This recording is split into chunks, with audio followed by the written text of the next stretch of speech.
रातों की मेहनत सुबह का परिणाम बनकर आती है और लगन से की गई मेहनत सीधे फौज का राह दिखलाती है। और जो आज यहाँ पढ़ाई में मन लगाता है कि जो आज यहाँ पढ़ाई में मन लगाता है वही कल फौज में जाकर अपने माता पिता का मान बढ़ाता है। तो जय हिंद सैनिकों, स्वागत है आप सभी का एक बार फिर से हमारी पृथ्वी डिफेंस एकेडमी की लाइव क्लासेस में।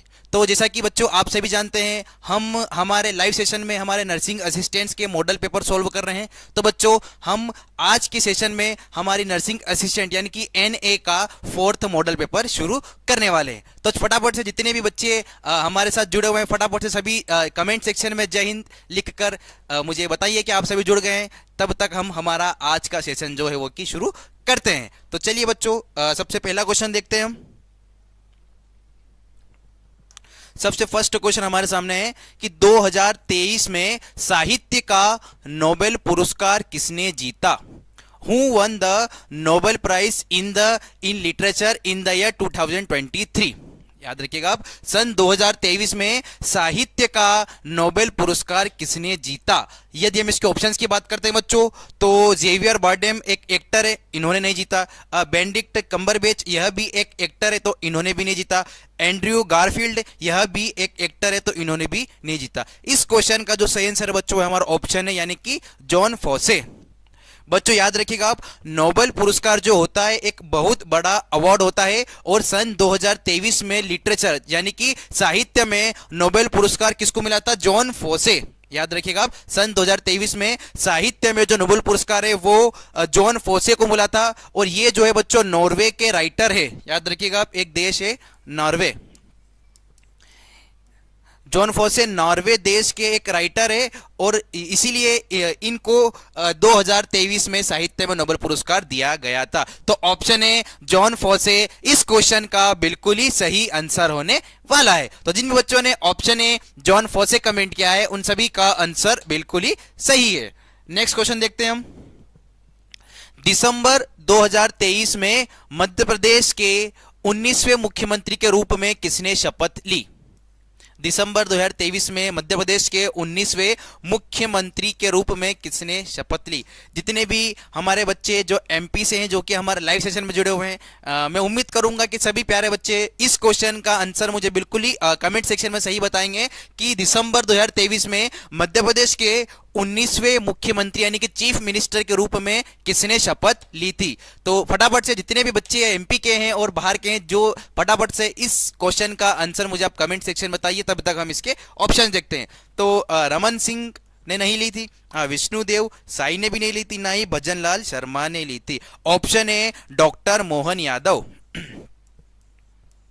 डॉक्टर मोहन यादव। ध्यान रखिएगा बच्चों, यह एक रिसेंट का करंट अफेयर है, और हो सकता है यह क्वेश्चन भी आपको कहीं ना कहीं एग्जाम में देखने को जरूर मिल सकता है कि दिसंबर 2023 में मध्य प्रदेश के 19वें मुख्यमंत्री के रूप में किसने शपथ ली थी? तो बच्चों दिसंबर 2023 में मोहन यादव, जो कि भारतीय जनता पार्टी के एक मेंबर है, उन्होंने एमपी के नए मुख्यमंत्री के रूप में शपथ ली। तो ऑप्शन है मोहन यादव इस क्वेश्चन का बिल्कुल ही सही आंसर होने वाला है। कमेंट सेक्शन में देख रहा हूं मैं, अंकित सैनी ने ऑप्शन ए कमेंट किया, बिल्कुल सुमित ने भी ऑप्शन ए कमेंट किया। तो जिन भी हमारे बच्चों ने ऑप्शन ए मोहन यादव कमेंट किया है उन सभी का आंसर बिल्कुल ही सही होने वाला है। अगले क्वेश्चन की तरफ बढ़ते हैं हम। निम्नलिखित में से किसने सन 1893 में शिकागो में वह ऐतिहासिक भाषण दिया था? इन the year 1893 who gave the historic speech in Chicago?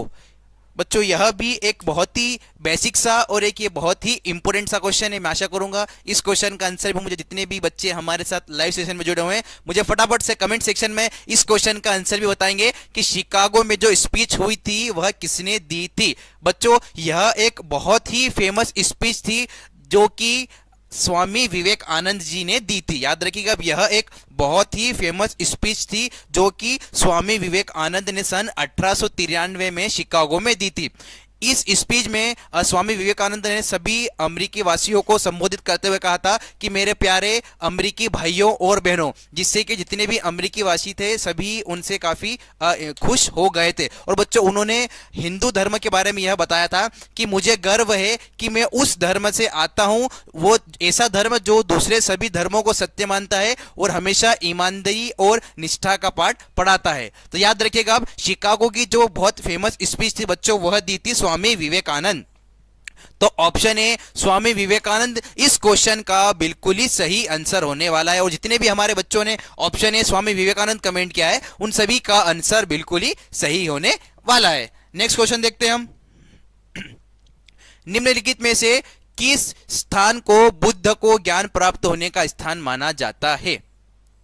याद रखिएगा, हमसे क्वेश्चन पूछा गया है, निम्नलिखित में से किस स्थान को गौतम बुद्ध को जहां से ज्ञान मिला वह स्थान माना गया है? तो बच्चों, जिसके ऑप्शंस की हम बात करते हैं तो सारनाथ तो नहीं है, लुम्बिनी भी नहीं है, ना ही कुशीनगर है। इस क्वेश्चन का सही आंसर है बच्चों बोध गया। याद रखिएगा, इस क्वेश्चन का सही आंसर है बोध गया।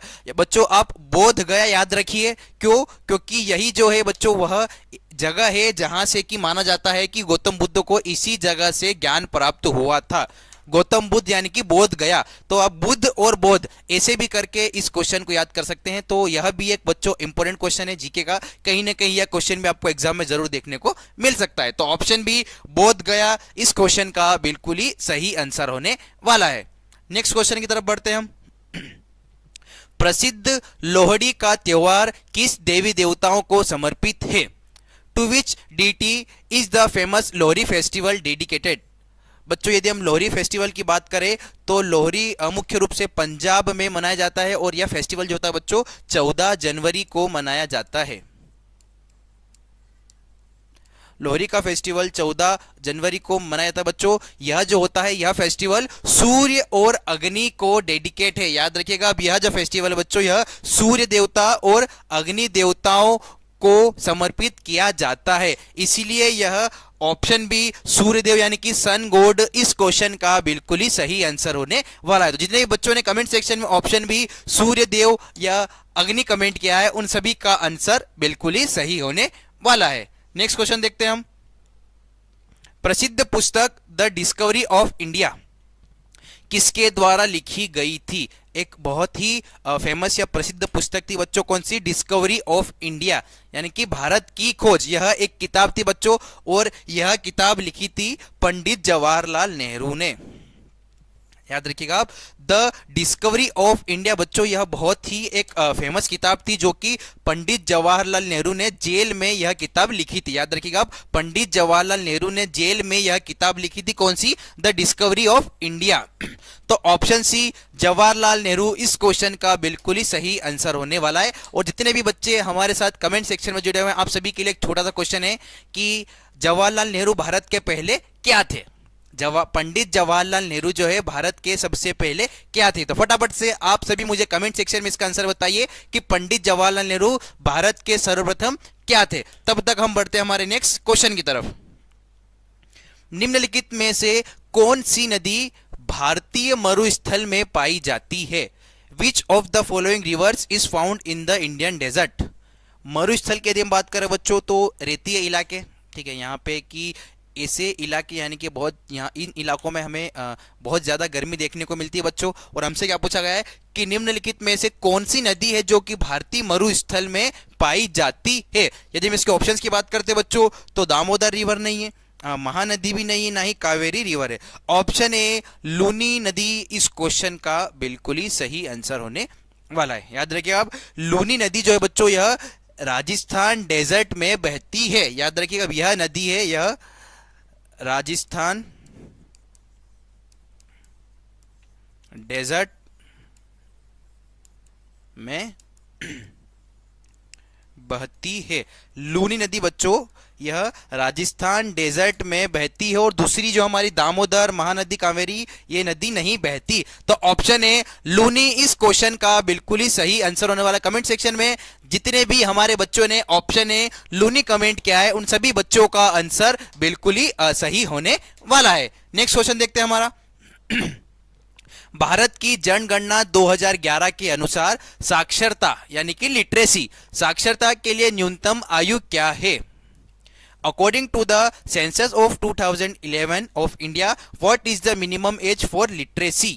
की साक्षरता के लिए न्यूनतम एज क्या है बच्चों? यदि हम सेंसस के हिसाब से बात करें यानी कि जनगणना के अनुसार बात करें बच्चों, तो 7 साल से ऊपर, याद रखिएगा 7 साल से ऊपर जितने भी बच्चे होते हैं उनकी जो लिटरेसी होती है, लिटरेसी का मतलब जो हमारी साक्षरता यानी कि शिक्षा का स्तर है बच्चों, यानी कि 7 साल से ऊपर जो होती है हमारी लिटरेसी जो होती है काउंट होती है। तो ऑप्शन डी 7 वर्ष इस क्वेश्चन का बिल्कुल ही सही आंसर होने वाला है कि भारतीय जनगणना यानी कि सेंसस 2011 के अनुसार 7 साल से ऊपर जो होती है बच्चों वो लिटरेसी काउंट होती है। तो ऑप्शन डी 7 वर्ष यानी कि 7 ईयर्स इस क्वेश्चन का बिल्कुल ही सही आंसर होने वाला है। नेक्स्ट क्वेश्चन देखते हैं हम। भारतीय संविधान के अनुसार वर्तमान में कितने मौलिक अधिकार है? How many fundamental duties are currently according to Indian constitution?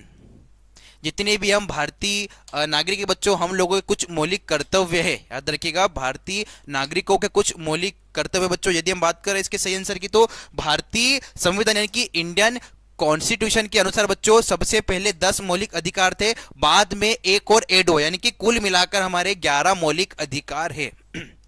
याद रखिएगा आप, भारतीय संविधान के अनुसार वर्तमान में 11 मौलिक कर्तव्य है। तो याद रखिएगा ऑप्शन सी 11 इस क्वेश्चन का बिल्कुल ही सही आंसर होने वाला है। तो चलिए बढ़ते हैं अब हम हमारे नेक्स्ट क्वेश्चन की तरफ। अगला क्वेश्चन है, भारतीय रक्षा प्रणाली यानी कि इंडियन डिफेंस सिस्टम के संदर्भ में मिराज 2000 क्या है? यानी कि मिराज 2000 क्या है भारतीय रक्षा प्रणाली के संदर्भ में? मिराज 2000 क्या है बच्चों? तो मैं आशा करूंगा यह भी एक बिल्कुल बेसिक सा क्वेश्चन है। ऑपरेशन सिंदूर के टाइम पर भी हम लोगों ने इसकी काफी बात की थी। तो जितने भी बच्चे हमारे साथ लाइव सेशन में जुड़े हुए हैं, मैं आशा करूंगा वो सभी बच्चे मुझे इस क्वेश्चन का आंसर बिल्कुल ही सही बताने वाले हैं कि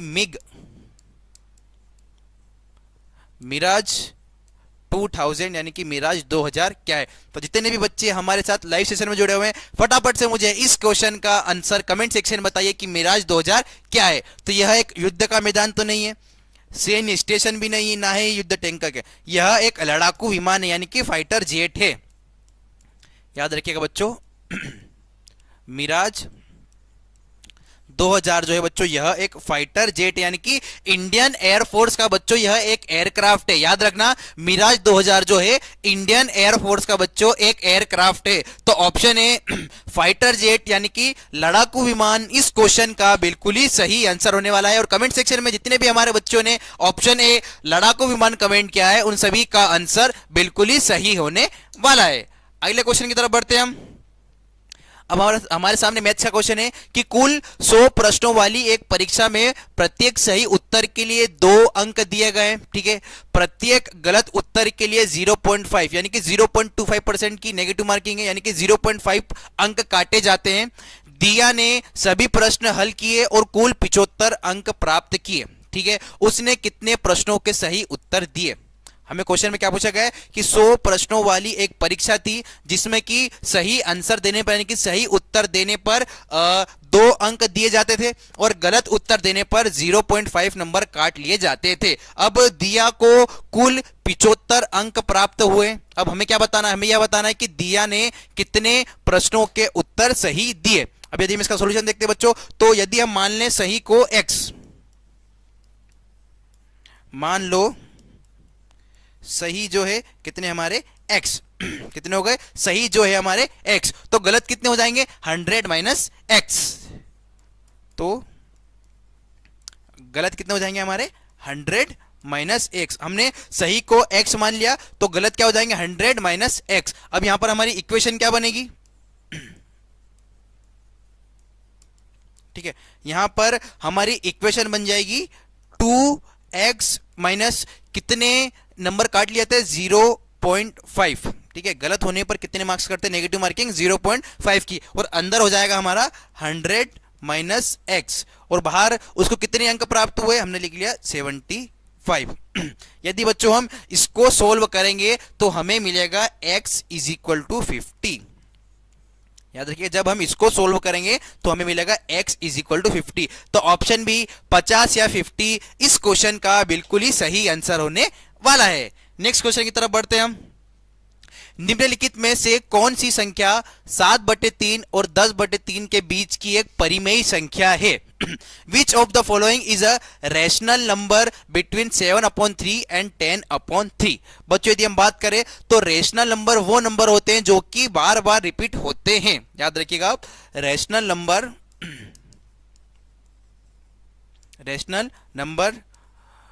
वो नंबर होते हैं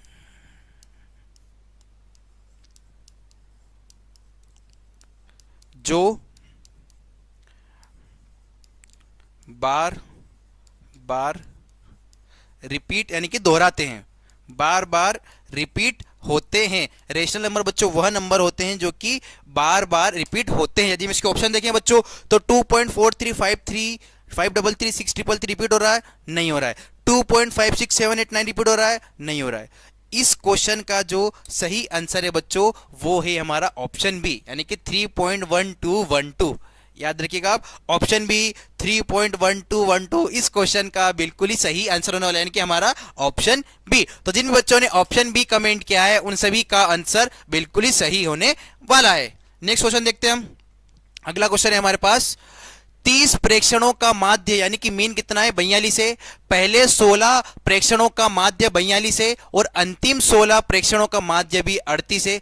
15वें और 16वें प्रेक्षणों का माध्य क्या है? यानी कि हमसे क्या पूछा गया है? The mean of 30 observation is 42, ठीक है। The mean of the first 16 observation is 42 and the mean of last 16 observation is 38। What is the mean of 15th and 16th observation? हमें क्या पूछा गया है कि 30 ऑब्जर्वेशन का जो मीन है वो कितना है? वो है 42 और शुरू के 16 ऑब्जर्वेशन का मीन कितना है? 42 और आखिरी के 16 ऑब्जर्वेशन का मीन है 38। अब हमें क्या बताना है? जो 15वें और 16वें ऑब्जर्वेशन है इसका मीन कितना होगा? तो बच्चों यदि हम बात करें तो यदि सबसे पहले हम टोटल देखते हैं, टोटल सम करते हैं हम, तो हम क्या करेंगे? सबसे पहले 16 इंटू 42 करेंगे, ठीक है। हमने क्या किया? 16 इंटू 42 प्लस इधर हो जाएगा हमारा 16 इंटू 38, 16 इंटू 42 प्लस 16 इंटू 38। तो ये कितना हो जाएगा बच्चों? ये हो जाएगा हमारा कुल मिलाकर 1260, कुल मिलाकर ये हो जाएगा हमारा 1260। अब हम क्या करेंगे? हम फर्स्ट और लास्ट वाले को क्या करेंगे? जोड़ देंगे। हमने क्या किया? फर्स्ट और लास्ट वाले को जोड़ देंगे, तो फर्स्ट प्लस लास्ट, तो कितना हो जाएगा हमारा? 16 इंटू 42 हमारा 672 और ये हमारा 608, ठीक। कितना हो गया? 672 इंटू 608। यदि इसको सोल्व करेंगे बच्चों तो ये कुल हो जाएगा हमारा 1280, ठीक है। हम क्या करेंगे? 1280। अब हम क्या करेंगे? इसमें 1280 में से माइनस कर देंगे 1260, तो हो जाएगा हमारा 1280 माइनस 1260, ये बचा हमारा 20। कितना बचा? 20। अब हमें क्या करना है? 15वें और 16वें का ऑब्जर्वेशन बताना, तो हम क्या करेंगे? इसको 2 से डिवाइड कर देंगे, हम इसको 2 से भाग देंगे तो ये होगा हमारा 10। तो ऑप्शन ए 10 इस क्वेश्चन का बिल्कुल ही सही आंसर होने वाला है। तो जिन भी बच्चों ने कमेंट सेक्शन में ऑप्शन ए 10 कमेंट किया है उन सभी का आंसर बिल्कुल ही सही होने वाला है। अगले क्वेश्चन की तरफ बढ़ते हैं हम। बच्चों ये जितने भी क्वेश्चंस हम सॉल्व कर रहे हैं ये सभी क्वेश्चन एनए की एग्जाम में पीवाईक्यूज है, यानी कि पहले की एग्जाम्स में ये सारे क्वेश्चंस आ चुके हैं और कुछ इंपॉर्टेंट क्वेश्चन ही बच्चों इसके अंदर है जो कि आपके आने वाली अग्निवीर जीडी में भी आ सकते हैं, ट्रेड्समैन में भी आ सकते हैं और एनए में भी आ सकते हैं। तो इन सभी क्वेश्चंस को आप बिल्कुल भी मिस मत कीजिएगा। ये जितने भी क्वेश्चन है बच्चों ये सारे ही हमारे बहुत ही इंपॉर्टेंट क्वेश्चन है। तो चलिए बच्चों बढ़ते हैं हमारे नेक्स्ट क्वेश्चन की तरफ। अगला क्वेश्चन है दिए गए चित्र में डेल्टा एपीक्यूआर में दिया गया है एस टी क्यू आर के समांतर है, ठीक है। पी एस जो है वो 5 सेंटीमीटर है, एस क्यू है जो 3 सेंटीमीटर है, पीटी है वो 10 सेंटीमीटर है और टी आर जो बच्चों वो हमारा 6 सेंटीमीटर है। इस जानकारी के आधार पर निम्नलिखित में से सही विकल्प का हमें चयन करना है। बच्चों यदि हम बात करें तो दिए गए चित्र में यदि हम बात करें तो S T upon Q R, याद रखिएगा आप एस टी और ये क्यू आर। तो क्या करेंगे आप? दिए गए चित्र में क्या लिखेंगे? S T Q R. ठीक है, इसी के साथ में क्यू आर, इसलिए डेल्टा पी एस टी और डेल्टा पी क्यू आर है वो समरूप है। याद रखिए आप, डेल्टा पी एस टी यानी कि ट्रायंगल पी एस टी और ट्रायंगल पी क्यू आर जो बच्चों एक दूसरे के समरूप है। यदि हम इसके समरूप त्रिभुजों के गुणों के अनुसार उनकी यदि संगत भुजाओं का अनुपात देखेंगे बच्चों तो हो जाएगा S T upon Q R. ठीक है, इधर हो जाएगा हमारा S T upon Q R, इधर हो जाएगा हमारा P S upon P Q. इधर क्या हो जाएगा S T upon Q R, इधर हो जाएगा हमारा P S upon P Q. अब यहां पर पी एस कितना गया है, दिया गया है, यहां पर पी एस है 5 सेंटीमीटर, यहां पर पी एस कितना दिया गया है 5 सेंटीमीटर, एस क्यू कितना दिया गया है 3 सेंटीमीटर, एस क्यू है कितना दिया गया हमें 3 सेंटीमीटर। और हम क्या करेंगे अब, यदि हम पी क्यू निकालना है हमें तो हम क्या करेंगे, P Q is equal to क्या करेंगे हम, P S plus S Q. याद रखिएगा अभी हम करेंगे P S plus S Q, P S plus S Q, तो क्या हो जाएगा हमारा 5 प्लस 3, तो हो जाएगा हमारा 5 प्लस 3, तो ये हो जाएगा हमारा 8 सेंटीमीटर हो गया। क्या किया हमने, इन दोनों को ऐड कर दिया। अब हम इसका मान रखते हैं तो ये क्या हो जाएगा, यदि हम इसका मान रखेंगे तो ये हो जाएगा हमारा S T upon Q R. हमने क्या किया, S T upon Q R मान रखा तो हो जाएगा हमारा 5/8 यानी कि 5 अपॉन में 8। अब हम क्या करेंगे, क्रॉस मल्टीप्लिकेशन करेंगे तो क्या हो जाएगा हमारा, ये हो जाएगा हमारा इधर और इसका हम इधर, तो ये हो जाएगा हमारा 8 एस टी और इधर हो जाएगा 5 क्यू आर। हमने क्या किया, क्रॉस मल्टीप्लिकेशन किया, यानी कि क्या किया हमने, निर्णय गुणांक किया। अब क्या हो जाएगा, सही विकल्प जो है बच्चों इसका क्या है हमारा, option B 8 S T is equal to 5 Q R. तो option B 8 S T is equal to 5 Q R इस क्वेश्चन का बिल्कुल ही सही आंसर है। तो जितने भी हमारे बच्चों ने कमेंट सेक्शन में ऑप्शन बी कमेंट किया यानी कि 8 S T is equal to 5 Q R, उन सभी बच्चों का आंसर बिल्कुल ही सही होने वाला है। तो चलिए बच्चों बढ़ते हैं अब हम हमारे नेक्स्ट क्वेश्चन की तरफ। अगला क्वेश्चन है, 1 किलो तरल को द्रव्य से गैसीय अवस्था में परिवर्तन करने पर क्वथनांक यानी कि उसका जो बॉइलिंग पॉइंट है उसके द्वारा अवशोषित ऊर्जा जब वह द्रव अवस्था से गैस अवस्था में परिवर्तित होता है तो क्या कहलाती है। What is the energy absorbed by 1 kg of a liquid at its boiling point. ठीक है, when it changes from liquid state to the gaseous state तो हम उसे क्या कहते हैं। बच्चों यदि हम बात करें तो जब कोई भी एक लिक्विड गैस अवस्था में परिवर्तित होता है, याद रखिएगा आप, जब कोई भी एक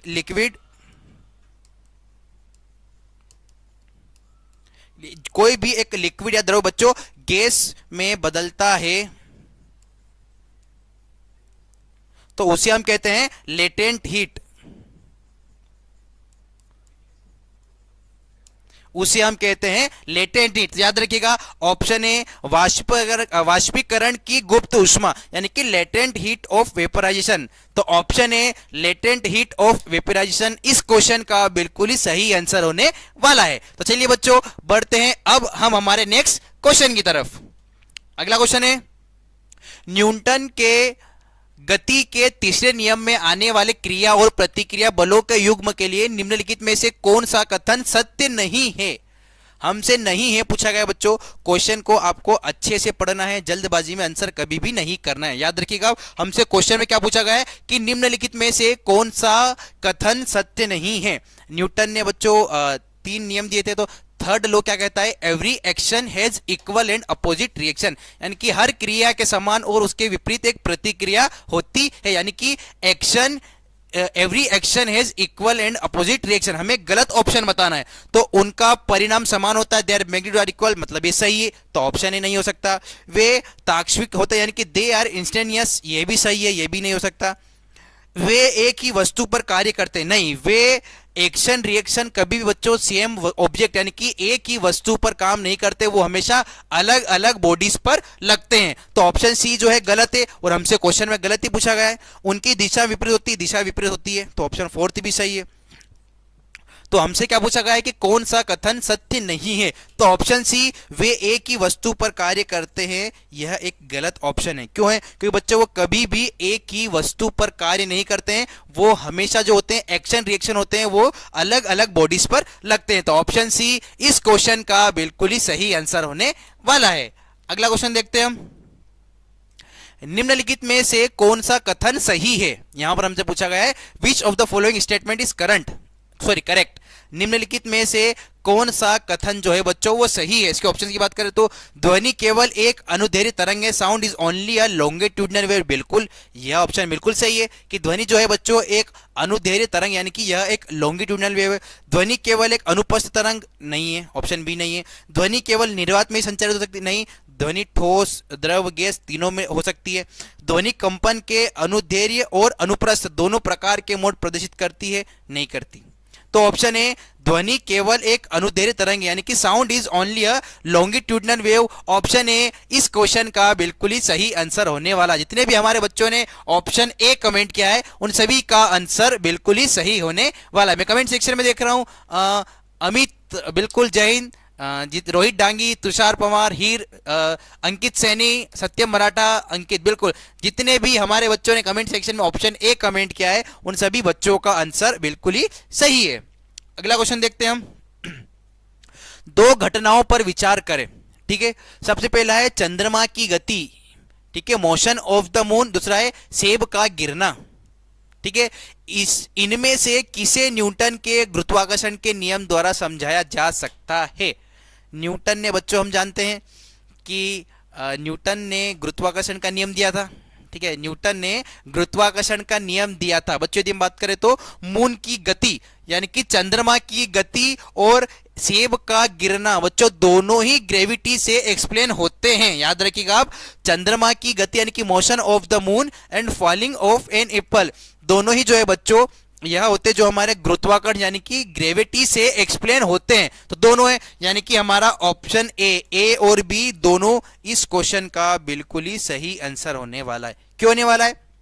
क्योंकि बच्चों चंद्रमा की गति और साथ ही में सेब का गिरना दोनों जो होते हैं बच्चों ग्रेविटी से एक्सप्लेन होते हैं यानी कि ग्रेविटी की सहायता से समझाए जाते हैं। तो ऑप्शन ए और बी इस क्वेश्चन का बिल्कुल ही सही आंसर होने वाला है। कमेंट सेक्शन में देख रहा हूं मैं रोहित डांगी ने ऑप्शन ए कमेंट किया, बिल्कुल। अर्जुन ने ऑप्शन ए कमेंट किया, बिल्कुल। तुषार ने ऑप्शन ए कमेंट किया है। तो जिन भी हमारे बच्चों ने कमेंट सेक्शन में ऑप्शन ए कमेंट किया है उन सभी का आंसर बिल्कुल ही सही है। अगला क्वेश्चन देखते हैं हम। निम्नलिखित में से कौन सा कथन सही नहीं है? इनकरेक्ट पूछा गया, ठीक है। निम्नलिखित में से कौन सा कथन जो है बच्चों वह सही नहीं है? यदि हम इसके ऑप्शन देखते हैं तो चुंबकीय क्षेत्र रेखाएं उत्तरी ध्रुव से बाहर निकलती है, यह बिल्कुल सही है। और हमसे गलत पूछा गया यानी कि ए इसका सही नहीं है। चुंबकीय क्षेत्र रेखाएं दक्षिणी ध्रुव में प्रवेश करती है, बिल्कुल ऑप्शन बी इसका सही है। चुंबकीय क्षेत्र रेखाएं एक दूसरे को काट सकती है, कभी नहीं। चुंबकीय क्षेत्र रेखाएं बच्चों एक दूसरे को कभी भी नहीं काटती। याद रखिएगा, फील्ड लाइन जो होती है कभी भी इंटरसेक्ट नहीं करती यानी कि एक दूसरे को कभी भी काट नहीं सकती। तो हमें गलत बताना है कि सही नहीं है, तो ऑप्शन सी, ठीक है। चुंबकीय बल रेखाएं चुंबक के अंदर दक्षिणी ध्रुव से उत्तरी ध्रुव की ओर जाती है, बिल्कुल, तो यह भी सही है। और हमसे क्या बताना, हमें बताना सही नहीं है। तो ऑप्शन सी चुंबकीय क्षेत्र रेखाएं एक दूसरे को काट सकती है, यह एक गलत कथन है। क्यों नहीं है बच्चों? क्योंकि फील्ड लाइन कभी भी इंटरसेक्ट नहीं करती यानी कि एक दूसरे को कभी भी काटती नहीं है। तो ऑप्शन सी इस क्वेश्चन का बिल्कुल ही सही आंसर होने वाला है। कमेंट सेक्शन में देख रहा हूं जिन भी हमारे बच्चों ने ऑप्शन सी, रोहित डांगे, बिल्कुल रोहित डांगी, अर्जुन, जितने भी बच्चों ने ऑप्शन सी कमेंट किया है उन सभी का आंसर बिल्कुल ही सही होने वाला है। साकित पूछ रहे हैं कि सर यहाँ पर क्लास फ्री रहती है क्या? बिल्कुल बेटा, जितनी भी हमारी लाइव क्लासेस हैं सारी क्लासेस फ्री रहती हैं। हमारी मॉर्निंग में मैथ्स की क्लास होती है, सुबह 7 से 8 बजे तक हमारे 8 से 9 हमारे जीके की क्लास रहती है। उसके बाद दोपहर में 12 बजे हमारी मैथ्स की क्लास रहती है। शाम को अभी हम जीडी के यानी कि आपके अग्निवीर जीडी के मॉडल पेपर सोल्व करते हैं, जो कि क्लास आपकी 6 बजे से शुरू होती है। और 8 बजे के क्लास में हम क्या करते हैं, हम हमारे एनए के मॉडल्स पेपर सोल्व करते हैं। तो जिन भी बच्चों ने ऑप्शन सी कमेंट किया है उन सभी का आंसर बिल्कुल ही सही होने वाला है। हितेश बोल रहे हैं कि सर आपकी माइक की आवाज सही नहीं आ रही है, एक बार आप चेक कर लीजिए। दूसरे बच्चे को भी यह इशू आ रहा है कि आप मुझे एक बार कमेंट सेक्शन बता दीजिए कि सभी को माइक का इशू आ रहा है क्या? यहां से सारी चीजें सही हैं तो चलिए तब तक बढ़ते हैं हम हमारे नेक्स्ट क्वेश्चन की तरफ। भारत की जीडीपी में कृषि का योगदान लगभग कितने प्रतिशत है? What is the approximate percentage contribution of agriculture to India's GDP? यानी कि भारत की जीडीपी में बच्चों कृषि का योगदान लगभग कितने प्रतिशत है। बच्चों यदि बात करें तो एग्जाम में यह क्वेश्चन बच्चों अप्रोक्सी यानी कि बहुत बार पूछा जाता है। याद रखिएगा, यह जो क्वेश्चन है बच्चों एग्जाम में बहुत बार पूछा जाता है और इस क्वेश्चन का जो सही आंसर है बच्चों वो है हमारा ऑप्शन ए। भारत की जीडीपी में बच्चों कृषि का जो योगदान है वह 40% यानी कि लगभग 40% होता है, यानी कि अप्रोक्स 40% कृषि का योगदान जो होता है भारत की जीडीपी में होता है। तो जिन बच्चों ने कमेंट सेक्शन में ऑप्शन ए कमेंट किया है उन सभी का आंसर बिल्कुल ही सही होने वाला है। नेक्स्ट क्वेश्चन देखते हैं हम। वर्ष 2000 में मक्का की ऐसी संकर किस्में विकसित की गई जिनमें निम्नलिखित में से किस अमीनो अम्ल की मात्रा दोगुनी थी। In the year 2000 hybrid varieties of maize were developed in which the content of which of the following amino acids was doubled. सन 2000 में मक्का की बच्चों किस ऐसी कौन सी हाइब्रिड वैरायटी बनाई गई थी जिसमें कि अमीनो अम्ल की जो मात्रा थी बच्चों वह डबल हो गई थी। यदि हम बात करें बच्चों तो ऑप्शन डी लाइसिन और ट्रिप्टोफैन। याद रखिएगा, अब लाइसिन और ट्रिप्टोफैन इंप्रूव किया गया था बच्चों, तो ऑप्शन डी जो है लाइसिन और ट्रिप्टोफैन इंप्रूव होने की वजह से अमीनो अम्ल यानी कि एमिनो एसिड की जो मात्रा थी बच्चों वो डबल हो गई थी। तो ऑप्शन डी लाइसिन और ट्रिप्टोफैन इस क्वेश्चन का बिल्कुल ही सही आंसर होने वाला है। जितने बच्चों ने कमेंट सेक्शन में ऑप्शन डी कमेंट किया है उन सभी का आंसर बिल्कुल ही सही होने वाला है। अगला क्वेश्चन देखते हैं हम। अतिरिक्त भोजन का उपयोग करने और भोजन की बर्बादी से बचने का सबसे अच्छा तरीका क्या है। बहुत ही अच्छा क्वेश्चन है कि जो हमारा एक्स्ट्रा खाना बच जाता है बच्चों उसको बर्बाद होने से बचाने का सबसे अच्छा तरीका क्या है। बच्चों इसके ऑप्शन देखते हैं हम। लैंडफिल के रूप में उपयोग करना, नहीं ये तो नहीं हो सकता। जरूरतमंदों की मदद करना, बिल्कुल ऑप्शन बी जरूर हो सकता है। कूड़ेदान में फेंक देना, नहीं कूड़ेदान में यदि बच्चों हम खाना डालेंगे तो खाने का वेस्ट ही होगा, ये भी नहीं हो सकता।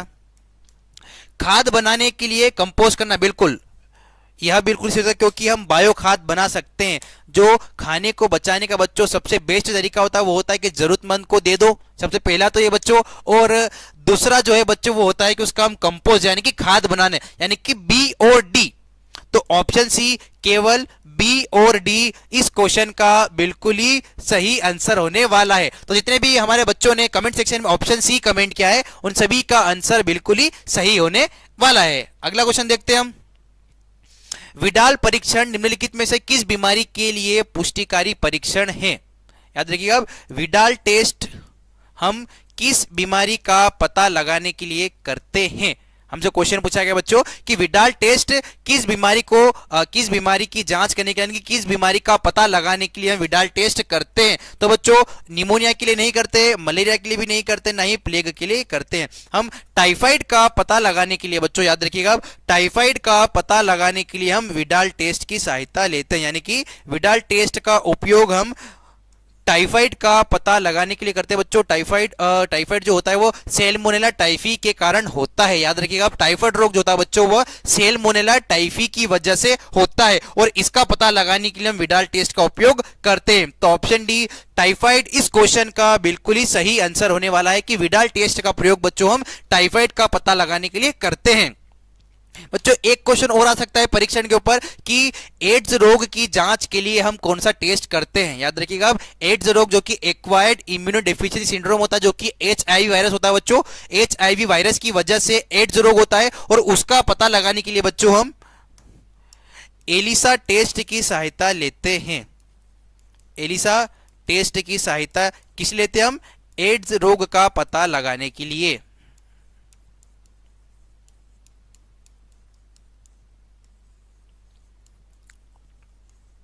ठीक है, एड्स रोग का पता लगाने के लिए बच्चों हम एलिसा टेस्ट लगाते हैं। तो यह भी याद रखिएगा, यह भी एक बहुत ही इंपॉर्टेंट है। तो कमेंट सेक्शन में देख रहा हूं मैं, अर्पित ने ऑप्शन डी कमेंट किया बिल्कुल, और रोहित डांगी ने ऑप्शन बी कमेंट किया बिल्कुल, और लक्ष्मी सिंगार है बिल्कुल। तो जिन भी बच्चों ने ऑप्शन डी टाइफाइड कमेंट किया है सभी का आंसर बिल्कुल ही सही है। नेक्स्ट क्वेश्चन देखते हैं हम। निम्नलिखित में से किस विकल्प में उल्लिखित सभी बीमारियां कीटों द्वारा फैलती है, यानी कि ऐसी बीमारियां जो कि इंसेक्ट्स के द्वारा फैलती है, हमें क्या बतानी है कि ऐसी बीमारियां जो कि इंसेक्ट्स के द्वारा फैलती है। तो चलिए बच्चों ऑप्शन देखते हैं हम। एस्केरिस, फाइसेलिया, फाइलेरियासिस और मलेरिया नहीं है, क्योंकि मलेरिया मच्छर से होता है, एस्केरिसिस दूसरी चीज से होता है, तो ऑप्शन ही नहीं है। मलेरिया, डेंगू, चिकनगुनिया, बिल्कुल यह तीनों बच्चों मच्छर के द्वारा होते हैं। मलेरिया, डेंगू और चिकनगुनिया। मलेरिया रोग मादा एनीफिलीज मच्छर की वजह से होता है, जब मादा एनीफिलीज मच्छर काटती है हमें तो मलेरिया रोग होता है। और डेंगू और चिकनगुनिया रोग बच्चों मादा एडिस मच्छर के काटने से होता है। मलेरिया, टाइफाइड और अमीबियासिस नहीं, ऑप्शन सी भी नहीं है। अमीबियासिस, एस्कारिसिस और टाइफाइड यह भी इसका सही आंसर नहीं, यानी कि ऑप्शन बी मलेरिया, डेंगू और चिकनगुनिया इस क्वेश्चन का बिल्कुल ही सही आंसर होने वाला। क्यों? क्योंकि मलेरिया, डेंगू, चिकनगुनिया बच्चों तीनों ही मॉस्किटो यानी कि मच्छर से फैलते हैं, तो option B malaria, dengue, chikungunya इस क्वेश्चन का बिल्कुल ही सही आंसर होने वाला। कमेंट सेक्शन में देख रहा हूं मैं, अर्पित ने ऑप्शन बी कमेंट किया बिल्कुल, लक्ष्मी सिंगारे ने ऑप्शन बी कमेंट किया बिल्कुल, रोहित डांगी ने ऑप्शन बी कमेंट किया। तो जिन बच्चों ने ऑप्शन बी कमेंट किया है उन सभी का आंसर बिल्कुल ही सही है। अगला क्वेश्चन देखते हैं। निम्नलिखित में से किस क्षेत्र में द्वितीयक अनुक्रमण शुरू होता है? In which of the following areas does secondary succession, यानी कि द्वितीयक अनुक्रमण शुरू होता है निम्नलिखित में से किस क्षेत्र में? बच्चों यदि हम बात करें तो इसके ऑप्शंस की बात करते हैं हम तो नंगी चट्टान से नहीं होता है, नए बने हुए तालाब से भी नहीं होता, ना ही ठंडे हुए लावा से होता है। यह होता है बच्चों जले हुए जंगल से, यानी कि बर्न फॉरेस्ट से बच्चों जो होता है हमारा द्वितीयक अनुक्रमण शुरू होता है। तो ऑप्शन है जले हुए जंगल इस क्वेश्चन का बिल्कुल सही आंसर वाला है। नमन डांगी, जय हिंद बेटा। तो जिन भी बच्चों ने हमारे कमेंट सेक्शन में ऑप्शन है जले हुए जंगल यानी कि बर्न फॉरेस्ट कमेंट किया है, उन सभी का आंसर बिल्कुल ही सही होने वाला है। अर्पित ने बिल्कुल सही कमेंट किया है, नमन ने भी बिल्कुल सही आंसर कमेंट किया है, रोहित डांगी ने भी बिल्कुल ही सही आंसर कमेंट किया है। अगला क्वेश्चन देखते हैं हम। निम्नलिखित में से कौन सा पिरामिड कभी भी उल्टा नहीं हो सकता? विच of the following pyramids can never be inverted? निम्नलिखित में से कौन सा पिरामिड कभी भी उल्टा नहीं हो सकता? बच्चों यह भी एक बहुत इंपॉर्टेंट क्वेश्चन है और यह क्वेश्चन भी आपको कहीं ना कहीं एग्जाम में जरूर देखने को मिल सकता है कि कौन सा पिरामिड ऐसा है जो कभी भी उल्टा नहीं हो सकता। बच्चों तो विशेषकर याद रखिएगा आप, केवल ऊर्जा का पिरामिड यानी कि pyramid of energy can not B inverted. याद रखिएगा आप, pyramid of energy can not B inverted, यानी कि एनर्जी पिरामिड यानी कि ऊर्जा का पिरामिड कभी भी उल्टा नहीं हो सकता। तो ऑप्शन डी इस क्वेश्चन का बिल्कुल ही सही आंसर होने वाला है। अगला क्वेश्चन देखते हैं। निम्नलिखित में से कौन सा मछली जैसा सरीसृप है? सरीसृप मतलब बच्चों रेप्टाइल, और रेप्टाइल क्या होते हैं? रेंगने वाले जीव। रेप्टाइल्स क्या होते हैं हमारे? रेंगने वाले जीव।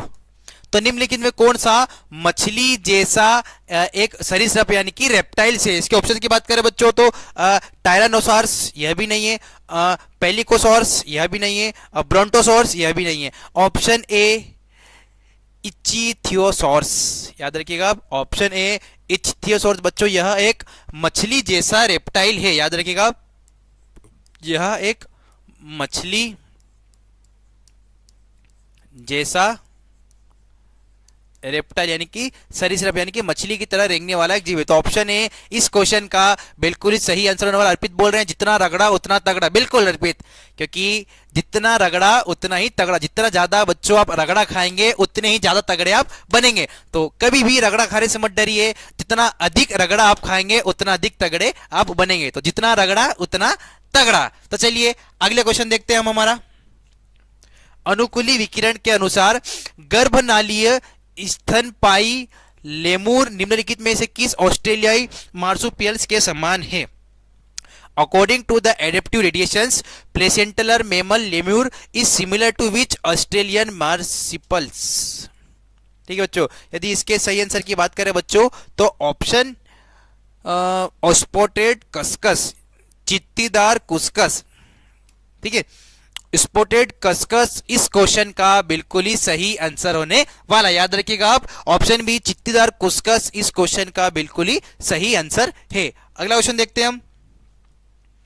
खुला परिसंचरण तंत्र यानी कि ओपन सर्कुलेटरी सिस्टम निम्नलिखित में से किन जीवों में पाया जाता है? खुला परिसंचरण तंत्र यानी कि ओपन सर्कुलेटरी सिस्टम किन जीवों में पाया जाता है बच्चों? तो टेनाफोर में नहीं पाया जाता, एनालिडो में नहीं पाया जाता, पोरीफेरा में नहीं पाया जाता, यह पाया जाता है ऑर्थोपॉड और मोलस्का। यह पाया जाता है बच्चों ऑर्थोपोड्स और मोलस्का में, यानी कि ओपन सर्कुलेटरी सिस्टम यानी कि खुला परिसंचरण तंत्र बच्चों, यह पाया जाता है ऑर्थोपोड्स और मोलस्कस। तो ऑप्शन सी ऑर्थोपोड्स और मोलस्कस इस क्वेश्चन का बिल्कुल ही सही आंसर होने वाला है। अगला क्वेश्चन देखते हैं, किस प्रकार के संचलन में माइक्रोफिलामेंट शामिल होते हैं? In which type of movement are microfilaments involve? Microfilaments किस तरह के चलन में इन्वॉल्व होते हैं बच्चों? इसके ऑप्शंस की बात करें तो सिलियरी मूवमेंट में नहीं, मस्कुलर मूवमेंट ओनली इसमें भी नहीं होते, बहुत सिलियरी एंड अमीबॉइड नहीं, यह बच्चों केवल अमीबीय संचलन में यानी कि अमीबॉइड मूवमेंट ओनली। याद रखिएगा आप, माइक्रोफिलामेंट जो होते हैं बच्चों यह केवल अमीबॉइड मूवमेंट ओनली यानी कि केवल अमीबी संचलन में पाए जाते हैं। तो ऑप्शन सी इस क्वेश्चन का बिल्कुल ही सही आंसर होने वाला है। अगला क्वेश्चन देखते हैं, जलीय ऑर्थोपोड और मोलस्क में किस प्रकार का श्वसन होता है? What type of respirations occurs in aquatic arthropods and molluscs? यानी कि जलीय ऑर्थोपोड और मोलस्कस में किस तरह का हमें क्या देखने को मिलता है? श्वसन। बच्चों जी इसके ऑप्शंस की बात करें तो इनके अंदर फुसफुसी श्वसन नहीं होता है, त्वचीय श्वसन भी नहीं होता है, ना ही इनके अंदर ट्रेकियल ट्यूब होता है। इनके अंदर बच्चों गल श्वसन यानी कि ब्रेंकियल रेस्पिरेशन जिसे हम गिल्स भी कहते हैं। याद रखिएगा आप, एक्वेटिक एनिमल यानी कि जितने भी जलीय जीव होते हैं बच्चों वो क्या करते हैं? गिल्स की सहायता से सांस यानी कि ब्रीथ लेते हैं। जितने भी जलीय जीव होते हैं यानी कि पानी में रहने वाले जीव यानी कि मछली हो गए या फिर हमारे ये जितने भी जलीय जीव होते हैं बच्चों वह गिल्स की सहायता से श्वसन करते हैं यानी कि सांस लेते हैं। तो ऑप्शन बी गल श्वसन इस क्वेश्चन का बिल्कुल ही सही आंसर होने वाला है। कमेंट सेक्शन में अमित ने ऑप्शन बी कमेंट किया, बिल्कुल अर्पित ने ऑप्शन बी कमेंट किया, बिल्कुल नमन साहू ने ऑप्शन बी कमेंट किया, बिल्कुल रोहित डांगी ने ऑप्शन बी कमेंट किया। तो आप सभी बच्चों का आंसर बिल्कुल ही सही है। अगला क्वेश्चन देखते हैं हम,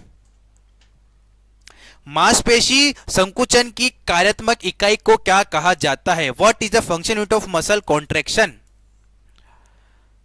मांसपेशी संकुचन की कार्यात्मक इकाई को क्या कहा जाता है बच्चों? तो मांसपेशी संकुचन की कार्यात्मक इकाई को हम कहते हैं सरकोमोरे। ठीक है, मांसपेशी संकुचन यानी कि मसल कॉन्ट्रैक्शन यानी कि हमारी मांसपेशी में जो कॉन्ट्रैक्शन होता है यानी कि जो मूवमेंट होता है, देखते हैं जब हम ज्यादा काम करते हैं तो हमारी मांसपेशियों में मूवमेंट होता है बच्चों। तो याद रखिएगा ऑप्शन ए सरकोमोरे इस क्वेश्चन का बिल्कुल ही सही आंसर। यह एक मसल की यानी कि मांसपेशियों की यूनिट यानी कि इकाई होती है। अगला क्वेश्चन देखते हैं हम, निम्नलिखित में से कौन सा निर्वनीकरण का परिणाम नहीं पूछा गया। ठीक है, which of the following is not a consequence of deforestation? Deforestation का मतलब होता है बच्चों वनों की कटाई, यानी कि यदि हम पेड़ों की कटाई करेंगे यानी कि वनों की कटाई होगी बच्चों तो क्या नहीं होगा? हमें क्या बताना? गलत, हमें नहीं बताना है। ठीक है, वनों की कटाई करने से क्या नहीं होता है? तो मैं आशा करूंगा सभी प्यारे बच्चे इस क्वेश्चन का आंसर मुझे कमेंट सेक्शन में बताएंगे कि वनों की कटाई करने से क्या नहीं होता। बच्चों वनों की कटाई करने से मृदा अपरदन होता है, बिल्कुल होता है। तो ऑप्शन ए तो इसका सही है और हमें नहीं बताना है। ठीक है, मरुस्थलीकरण जाहिर सी बात है, यदि हम वनों की कटाई करेंगे तो वहां पर मरुस्थलीकरण यानी कि डेजर्टिफिकेशन होगा, बिल्कुल। वर्षा में वृद्धि यानी कि इंक्रीज इन रेनफॉल, वर्षा में वृद्धि कब होती बच्चों? जब हम वनों की यानी वनों को पौधों को बोते हैं यानी कि अफोरेस्टेशन कहते हैं। जब हम ज्यादा पौधे लगाते बच्चों तो वहां पर क्या होती है? वर्षा में वृद्धि होती है। और हमसे क्या पूछा गया? नहीं है। तो वनों की कटाई से बच्चों वर्षा में वृद्धि नहीं होती है। अच्छा, जैव विविधता की हानि, बिल्कुल वनों की कटाई से जैव विविधता की हानि होती है कि जितने भी ऐसे जीव जंतु होते हैं जो कि पेड़ पौधों पर यानी कि जंगल में अपना जीवन व्यापन करते हैं बच्चों, तो उनका घर चले जाता है और उनसे हमें काफी नुकसान होता है। तो ऑप्शन डी भी सही है और हमें क्या बताना है? परिणाम नहीं है। तो वनों की कटाई से बच्चों वर्षा में वृद्धि नहीं होती है। तो ऑप्शन सी वर्षा में वृद्धि इस क्वेश्चन का बिल्कुल ही सही आंसर होने वाला है। अगला क्वेश्चन देखते हैं, भारत की राष्ट्रीय वन नीति यानी कि 1988 की मैदानी और पहाड़ी इलाकों में वन आवरण के संबंध में क्या संस्तुतित है? What is the recommendation of India's national forest policy 1988 regarding forest cover in plains and hills? यदि बच्चों हम इसके आंसर की बात करें बच्चों तो मैदानी इलाकों के लिए 67 और पहाड़ियों के लिए 33% नहीं है, मैदानी इलाकों के लिए 23% नहीं है, मैदानी इलाकों के लिए 13, पहाड़ियों के लिए 87 नहीं है, मैदानी इलाकों के लिए 33 है बच्चों और पहाड़ियों के लिए 67 यानी कि 67%। तो ऑप्शन ए इस क्वेश्चन का बिल्कुल ही सही आंसर होने वाला है। अगला क्वेश्चन देखते हैं हम। भौतिक परिवर्तन के दौरान क्या स्थिर रहता है? What remains constant during a physical change? Physical change की हम बात करते हैं बच्चों तो ऐसा परिवर्तन जो दोनों दिशाओं में संभव होता है, यानी कि अभिकारक से उत्पाद बनता है और उत्पाद से फिर हमें अभिकारक देखने को मिलता है। तो बच्चों जब भी भौतिक परिवर्तन होता है बच्चों तो याद रखिएगा कभी भी उसका द्रव्यमान यानी कि मास उसका कभी भी चेंज नहीं होता है। याद रखिएगा जब भी भौतिक परिवर्तन होता है बच्चों तो द्रव्यमान यानी कि उसका मास क्या है वो कभी भी चेंज नहीं होता। तो ऑप्शन बी मास इस क्वेश्चन का बिल्कुल ही सही आंसर होने वाला है। अर्पित कमेंट सेक्शन बता रहे हैं कि जितना रगड़ा उतना तगड़ा, सर का यही फरमान है। सैनिक विधि यादव से सर बिल्कुल मिलना भी सम्मान है, मैदान में पसीना भाव यही तो सिखाते हैं, उनकी ट्रेनिंग से ही लड़के फौजी बनकर दिखाते हैं। बिल्कुल आपने अर्पित बिल्कुल ही सही कहा। अर्पित कमेंट सेक्शन बता रहे हैं कि जितना रगड़ा उतना तगड़ा, सर का यही फरमान है कि सैनिक विजय यादव सर जैसा ट्रेनर मिलना भी बहुत सम्मान की बात है। मैदान में पसीना बहाओ यही तो वो रोज सिखाते हैं और उनकी ट्रेनिंग से ही लड़के फौजी बनकर दिखाते हैं। बिल्कुल ही आपने सही कहा। हमारा स्लोगन ही यही बच्चों, जितना रगड़ा उतना तगड़ा, यानी कि जितना रगड़ा आप खाएंगे उतना ही ज्यादा तगड़ा आप बनेंगे। तो यदि आपको तगड़ा बनना है बच्चों तो आप बिल्कुल रगड़ा खाते रहिए। तो चलिए बढ़ते हैं बच्चों हमारे नेक्स्ट क्वेश्चन की तरफ। क्रिस्टलीकरण की प्रक्रिया में विलायक की क्या भूमिका होती है? What is the role of solvent in the process of crystallisation? ठीक है, क्रिस्टलीकरण की प्रक्रिया में बच्चों सॉल्वेंट का काम क्या होता है बच्चों? तो क्रिस्टलीकरण की प्रक्रिया में यानी कि क्रिस्टलाइजेशन की प्रोसेस बच्चों सॉल्वेंट का सबसे मुख्य कार्य होता है डिसोल्व करना यानी कि विलय को घोलना। क्यों? क्योंकि विलायक के अंदर बच्चों हम विलय को घोलते हैं यानी कि सॉल्यूट इज डिसोल्व्ड इन सॉल्वेंट। याद रखिएगा आप, विलायक के अंदर हम विलय को घोलते हैं और जो पदार्थ में यानी कि किसी भी एक विलयन में ज्यादा मात्रा में होता है बच्चों वो होता है हमारा सॉल्यूशन यानी कि विलायक। तो इसका काम होता है विलय को घोलना। तो ऑप्शन डी इस क्वेश्चन का बिल्कुल ही सही आंसर होने वाला है। अगला क्वेश्चन देखते हैं हम। कैल्शियम कार्बोनेट यानी कि CaCO3 के तापीय अपघटन के समय उत्पन्न गैस का नाम ज्ञात कीजिए। जब भी CaCO3 जब बच्चों प्रोड्यूस होती है तो कौन सी गैस निकलती है बच्चों? तो तब निकलती है CO2। याद रखिएगा तब निकलती है कार्बन डाइऑक्साइड यानी कि CO2। जब CaCO3 बनता है बच्चों तो CO2 यानी कि कार्बन डाइऑक्साइड गैस निकलती है। तो जिन भी बच्चों ने option D carbon dioxide comment किया है उन सभी का आंसर बिल्कुल ही सही है। कमेंट सेक्शन में देख रहा हूं मैं, अर्पित ने ऑप्शन डी कमेंट किया, बिल्कुल लक्की यादव ने ऑप्शन डी कमेंट किया। तो जितने भी हमारे प्यारे बच्चों ने ऑप्शन डी कमेंट किया है कार्बन डाइऑक्साइड, उन सभी का आंसर बिल्कुल ही सही होने वाला है। अगला क्वेश्चन देखते हैं हम। अमोनिया का सूत्र क्या है? बहुत ही इंपॉर्टेंट क्वेश्चन है बच्चों, कहीं ना कहीं एग्जाम में आपको देखने को जरूर मिलेगा कि अमोनिया का सूत्र क्या है। बहुत ही इंपॉर्टेंट क्वेश्चन है बच्चों। हो सकता है यह क्वेश्चन भी आपको कहीं ना कहीं एग्जाम में देखने को जरूर मिल सकता है कि अमोनिया का सूत्र क्या है। जितने बच्चों को इस क्वेश्चन का आंसर पता है फटाफट से आप सभी कमेंट सेक्शन में इस क्वेश्चन का आंसर मुझे बताइए कि अमोनिया का सूत्र क्या है। मैं आप सभी बच्चों का कमेंट सेक्शन में आंसर का वेट कर रहा हूं। इसके ऑप्शन की बात करते हैं हम तो NH2 नहीं है, ठीक है, H4N भी नहीं है और HN3 भी नहीं है। याद रखिएगा आप, अमोनिया का सूत्र जो है बच्चों वो होता है NH3।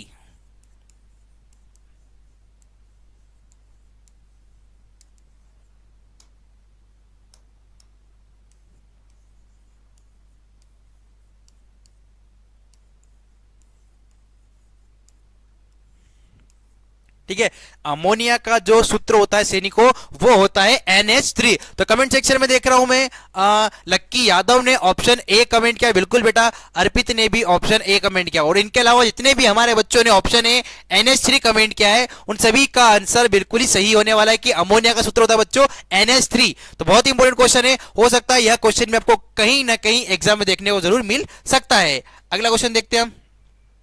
निम्नलिखित में से किस इकाई का उपयोग सामान्यतः किसी विलयन में सांद्रता व्यक्त करने के लिए किया जाता है? Which unit is commonly used to express concentration in a solution?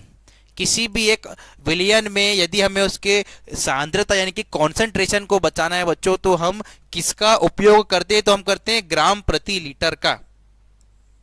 किसी भी एक सॉल्यूशन बच्चों यदि हमें बताना है कि उसकी सांद्रता यानी कि उसकी कंसंट्रेशन कितनी है बच्चों, तो उसको बताने के लिए हम उपयोग करते हैं ग्राम प्रति लीटर। तो ऑप्शन ए ग्राम पर लीटर इस क्वेश्चन का बिल्कुल ही सही आंसर होने वाला है। अगला क्वेश्चन देखते हैं। कौन सा नियम कहता है कि यौगिकों के निर्माण के लिए तत्व द्रव्यमान द्वारा एक निश्चित अनुपात में संयोजित होते हैं?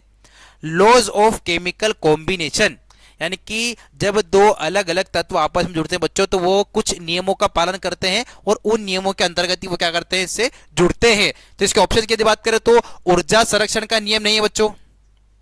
ऊर्जा संरक्षण का नियम ये कहता है कि energy can not be created or not be destroyed, it can only be transferred from one medium to another medium, यानी कि ऊर्जा को ना ही बनाया जा सकता है, ना ही ऊष्मा या ऊर्जा को नष्ट किया जा सकता है, इसे केवल एक माध्यम से दूसरे माध्यम में स्थानांतरण किया जा सकता है।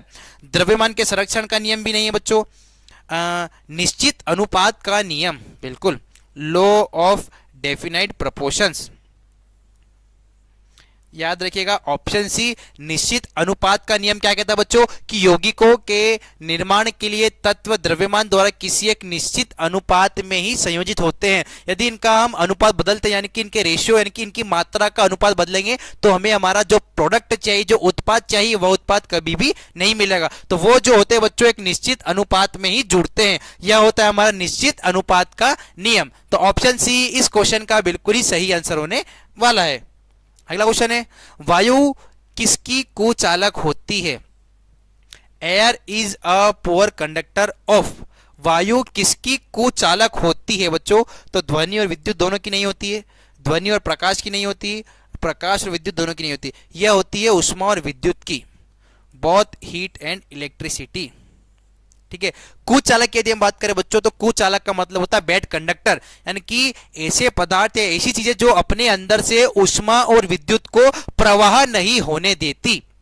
याद रखिएगा, अब कुचालक या बेड कंडक्टर या पोर कंडक्टर हम उन्हें कहते हैं जो कि अपने अंदर से उष्मा और विद्युत को प्रवाह नहीं होने देती। तो ऑप्शन है उष्मा और विद्युत इस क्वेश्चन का बिल्कुल ही सही आंसर होने वाला है। कमेंट सेक्शन में सत्यम मराठा, जय हिंद बेटा, आपका एक बार फिर से हमारे लाइव सेशन में स्वागत है। सत्यम मराठा ने, लक्की ने, अर्पित ने, बिल्कुल जितने भी हमारे बच्चों ने ऑप्शन ए कमेंट किया है सभी का आंसर बिल्कुल ही सही है। अगला क्वेश्चन देखते हैं। जल के द्रव से गैस में परिवर्तित होने की प्रक्रिया को क्या कहा जाता है? जब भी एक पानी होता है बच्चों, वह लिक्विड से गैस में बदलता है। जब हम पानी को बच्चों जब ज्यादा तापमान पे गर्म करते हैं तो आपने देखा होगा वो क्या करता है, वाष्प में बदल जाता है। पानी को जब हम ज्यादा तापमान पे गर्म करते हैं तो क्या होता है, वो वाष्प में बदल जाता है, यानी कि उसका वाष्पीकरण हो जाता है। तो ऑप्शन ए वाष्पीकरण यानी कि इवापोरेशन इस क्वेश्चन का बिल्कुल ही सही आंसर होने वाला है। याद रखिएगा, जब जल को हम ज्यादा तापमान पर गर्म करते हैं बच्चों, तो क्या करता है, द्रव से सीधे गैस अवस्था में आ जाता है और इस प्रोसेस को हम कहते हैं वाष्पीकरण यानी कि इवापोरेशन। तो ऑप्शन ए, सत्यम मराठा ने ऑप्शन ए कमेंट किया, बिल्कुल लक्की यादव ने भी ऑप्शन ए कमेंट किया है। तो जिन भी हमारे बच्चों ने ऑप्शन ए कमेंट किया है उन सभी का आंसर बिल्कुल ही सही होने वाला है। अगला क्वेश्चन देखते हैं। निम्नलिखित में से कौन सा नाइट्रोजन गैस का एक गुण है? Which of the following is a property of nitrogen gas? Nitrogen gas का एक गुण क्या है बच्चों? तो इट्स फ्लेमेबल नहीं, या ज्वलनशील नहीं होती, या दहन में सहायता भी नहीं करती है, या विद्युत की कुचालक होती है। ठीक है, और ऑप्शन डी, यह रासायनिक रूप से अक्रिय होती है, इट इज केमिकली इनर्ट। अक्रिय की यदि हम बात करें बच्चों, तो ये ऐसी गैसें जो कि किसी भी रासायनिक अभिक्रिया में भाग नहीं लेती। याद रखिएगा आप, वो गैसें जो किसी भी रासायनिक अभिक्रिया में भाग नहीं लेती उन्हें हम कहते हैं इनर्ट यानी कि अक्रिय गैसें। तो लक्की, सत्यम मराठा, अर्पित और जितने भी बच्चों ने ऑप्शन डी कमेंट किया है उन सभी का आंसर बिल्कुल ही सही होने वाला है। नेक्स्ट क्वेश्चन देखते हैं। जब नाइट्रोजन हाई प्रेशर और टेम्परेचर पर हाइड्रोजन के साथ में रिएक्शन करती है तो कौन सा कंपाउंड या यौगिक बनता है? क्या पूछा गया है? जब नाइट्रोजन हाई प्रेशर और हाई टेम्परेचर पर हाइड्रोजन के साथ में रिएक्शन करती है तो कौन सा कंपाउंड बनता है? तब क्या बनता है बच्चों? तब हमारा बनता है अमोनिया। जब बच्चों नाइट्रोजन का टेम्परेचर और प्रेशर दोनों हाई होता है तब वो क्या करती है, हाइड्रोजन के साथ में अभिक्रिया करती है बच्चों, तब बनता है हमारा अमोनिया यानी कि NH3। तो ऑप्शन बी अमोनिया इस क्वेश्चन का बिल्कुल ही सही आंसर होने वाला है। अगला क्वेश्चन देखते हैं। किसी तत्व की उसके तात्विक रूप में ऑक्सीकरण अवस्था क्या होती है? What is the oxidation state of an element, it's elemental form. ठीक है, किसी तत्व की उसके तात्विक रूप में ऑक्सीकरण अवस्था क्या होती है बच्चों? तो इस क्वेश्चन का जो सही आंसर वो होती है शून्य। याद रखिएगा, अब किसी भी एक तत्व की उसके तात्विक रूप से ऑक्सीकरण अवस्था बच्चों हमेशा शून्य यानी कि 0 होती है। तो ऑप्शन डी 0 इस क्वेश्चन का बिल्कुल ही सही आंसर होने वाला है। अगला क्वेश्चन देखते हैं। एक कार्बन परमाणु में कितनी संयोजन क्षमता वाले इलेक्ट्रॉन होते हैं? How many valence electron are there in carbon, यानी कि कार्बन की परमाणु संख्या होती 6 और इसकी वैलेंसी कितनी होती है? हमसे क्या पूछी गई है? कार्बन की वैलेंसी कितनी होती? बहुत इंपॉर्टेंट क्वेश्चन है बच्चों। मैं आशा करूंगा जितने भी हमारे पीडीए के बच्चे हमारे लाइव सेशन में जुड़े हुए हैं, दूसरे जितने बच्चे हमारे साथ हमारे सेशन में जुड़े हुए हैं, मुझे इस क्वेश्चन का आंसर कमेंट सेक्शन में बताएंगे, क्योंकि पीडीए में हमने आज ही कार्बन की वैलेंसी का पढ़ा था और आज ही हमने कार्बन की वैलेंसी निकालना भी सीखा था। तो जितने भी कुल मिलाकर बच्चे हमारे लाइव सेशन में जुड़े हुए हैं, मुझे इस क्वेश्चन का आंसर फटाफट से कमेंट सेक्शन में बताएंगे कि कार्बन की वैलेंसी कितनी होती है। सबसे पहले वैलेंसी की बात करें बच्चों, तो किसी तत्व की सबसे बाहरी कक्ष में उपस्थित इलेक्ट्रॉनों की संख्या, सबसे बाहरी कक्ष में उपस्थित इलेक्ट्रॉनों की संख्या।